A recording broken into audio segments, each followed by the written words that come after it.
Hey everybody, welcome to this video presentation on Windows Server 2008 R2 certificate services. And in this video, we're going to take a look at auto-enrollment. We're going to use a user authentication example. And we can kind of stick with the analogy of some kind of a state licensing agency in this video as well to kind of keep that theme going. Whether it was an agency like a government agency that issued a license to a business, or whether it's the DMV. Probably in this example, using the DMV as an analogy might be a little bit better because we're issuing a certificate to a user for authentication. Now, if you watch some of my other video presentations out there, you saw a complete presentation on how to set up SSL-based encryption.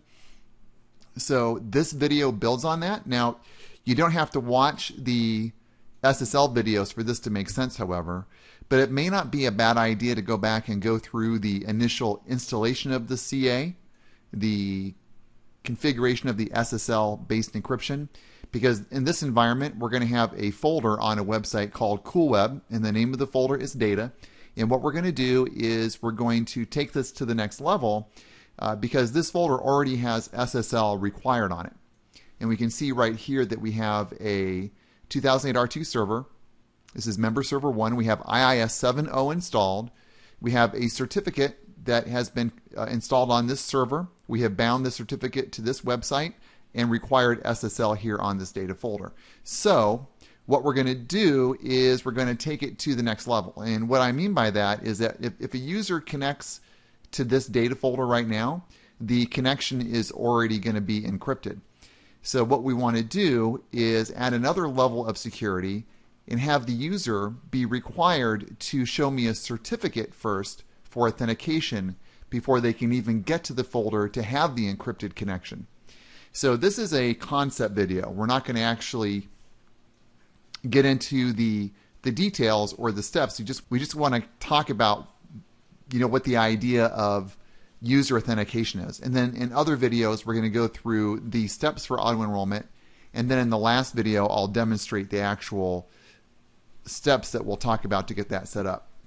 In this presentation we're looking at the concept of user authentication. So basically, it would be something like this. If you were to go to an airport, or if you were to get pulled over by a police officer, in some situation, you're going to be forced to present your driver's license to prove who you are. For example, at the airport, before you go through security, you got to show your driver's license. When you walk up to the ticket counter, you got to show your driver's license. Probably the example of going through the security line is probably better because they use that little light to look at your driver's license so they can see the seal from the state to make sure it's a valid license and make sure it's not some kind of a fake ID of some kind. So what we're going to do is require this user that's sitting at this computer, this Windows 7 desktop, we're going to require the user to have a certificate. So not the computer, but the user. But that user's certificate or driver's license will be stored on that computer. Because there are different types of certificates that we can issue. We can issue a user certificate, and we can issue computer certificates for authentication. The difference between a user certificate and a computer certificate would be like a user certificate would be your driver's license. A computer certificate would be more like the license on your car, because everybody in that car is good because the license on the car is good for the car and anybody in the car. The user certificate is for the individual user, so that's more like a driver's license analogy. So we're going to kind of stick with that. But the driver's license is going to be in the car because it's in your possession. Kind of the same thing with the user certificate. It's going to be on the computer, but it's tied to the user. It's not tied to the computer. Okay, so that's the idea there. Now, a lot of companies might use something called a smart card or a CAT card, and they will take this to the next level where you have to have a card with the certificate in it, something that you have, and then something which is a PIN. Now, in this example, it's kind of the same idea, but there's no PIN required. All we have to do is present the certificate. We don't have to actually have the card with the certificate and the PIN. So this is not a multi-factor based authentication method. Now the user may still be required to provide a username and password, That's possible. Or the certificate may just be good enough. If you got the certificate, you can get in. In other words, we're going to allow anonymous access to the folder. We're not going to require a username and password, but we're going to require that the user actually have a certificate to gain access to that folder. So that's kind of the idea behind this one. So let's just take a look at it in the interface real quick. So what we're going to do in this environment is we're going to go to this folder data, and we're going to require that the user show me a certificate. But the authentication method on the folder is still anonymous, so there's no username and password required. And we're just going to hit apply, just like that. And what that's going to do is require that the user show me a certificate before they authenticate. And it says client certificate kind of generically.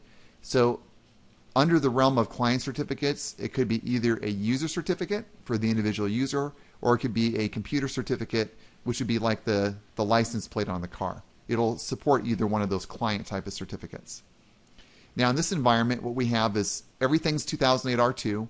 We have a domain controller with Active Directory. We have an enterprise root CA that has a self-signed certificate, which means he has a public key embedded in the certificate and a private key. He has the ability to issue all these different types of certificates. And let's show you that real quick as well. So what the CA will have is a complete list of all these different certificates that potentially the certificate authority could issue, which would be this list of templates right here. And there's also a list of certificates he's currently allowed to issue. And we can see that a user certificate is indeed on the list. But we're going to have to do some modifications for that to be automatic, for it to be auto-enrollment. This default user certificate that lives out here, by default, this template won't work for me to build a certificate from. I'm going to have to build a new template to support auto-enrollment, and we'll talk about that more later. So what we're going to do is we're going to use this CA's user template as a base to create a new type of user template so we can automatically enroll that to the client. We also have a certificate already installed on the server. Now back over on the web server, this is MS1, my web server. We can see that we already have a certificate bound to the server. We can see that we already have a certificate installed on the server. We can see on the website under bindings that this certificate is bound to the website, and we can see on the data folder that we currently are requiring SSL, and then we're going to add the ability to require authentication. Let me just apply that. If I go to my Windows 7 workstation right now, and I just go out and I connect to Cool Web, we can see that works fine. If I go to the data folder, we can see that it requires SSL.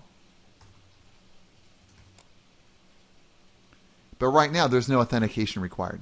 So what we're going to do is add to that the requirement for authentication. So if I apply that, come back over to my workstation, and try to connect, now I can't connect because I don't have a certificate to authenticate. And all I'm going to need is a certificate because anonymous access is still enabled on that folder. No username and password is required. So just simply requiring the certificate is kind of cool because now the user just has to show me that certificate and then I'll let him in. But if you don't have the certificate, you can't authenticate. If I switch back over, if I click ignore, apply that, switch back over, refresh it, I get in no problem. So it's kind of an interesting concept. And then what we can do is we can use our certificate authority to issue a certificate to the user. One other thing I want to mention that's kind of important is that this Windows 7 desktop already trusts this root because of the AIA information is published to Active Directory, and the client knows where to find that authority information access. And AIA just means authority information access, which is here's the location of my server's certificate, which is published into Active Directory. So the AIA is equal to authority information access, which basically means here is my root certificate. Not even root, just here's my certificate. In this case, it just happens to be the root certificate because we only have the one CA. And the Windows 7 client knows where to find that by default. So this certificate because the Windows 7 desktop knows to look in that LDAP path in Active Directory by default, he's already gone out and copied down the certificate and brought it back down to his machine. So he's kind of already done this. He's already grabbed it and brought it down. So he already knows who that server is up there. We'll just put this right here on the side. Just like that. In the next video, we're going to show you what the steps are to set up auto-enrollment so I can issue a user that's using that desktop computer a certificate automatically after we have the server set to require. So let's go back and just leave it set to require authentication. So we're back at the website. We're going to leave it set to require. We're going to apply that. We're going to go back to the Windows 7 machine, just verify that we're requiring authentication. Okay, so here's my problem. I have authentication required, and I need to figure out a way to get a certificate to the user that's currently logged into this computer. Thank you very much. We'll see you in the next video.